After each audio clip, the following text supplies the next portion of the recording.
easy to foster creativity because it's rare, and self-esteem is a very badly defined concept, and mostly it's been used for harm, not good.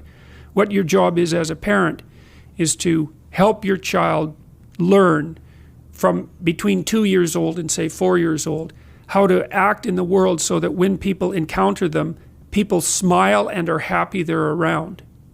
Because then, you know, I've seen kids who behave badly, and everywhere they go people wear false smiles, and everywhere they go people are relieved when they leave. And that means you think about that world from the child's perspective. Everyone's lying and everyone hates them. That's their world.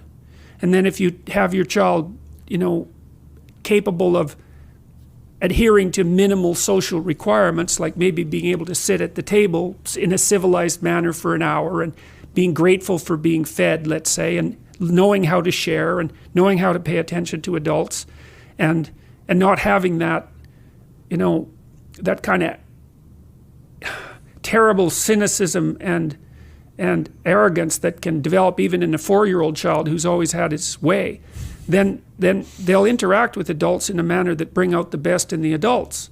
And everywhere they go, everyone smiles at them and pats them on the head, maybe even tells them useful and interesting things. And so the whole world opens up for them. And that's all a consequence of you having enough courage to admit to yourself that your child can do things that you don't like and that you will take it out on them if you don't straighten it out.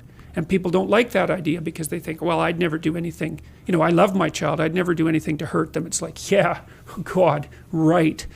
You know, you're so asleep if you think that there's almost no hope for you. You have to think, I'm way bigger than this child, and I'm way meaner, and I'm way trickier, and I'm way more unpredictable. And so I better be very careful in my relationships with this child so that the worst of me doesn't come out. And then that gives you enough intelligence to make a disciplinary framework that's minimal and enforce it properly and carefully.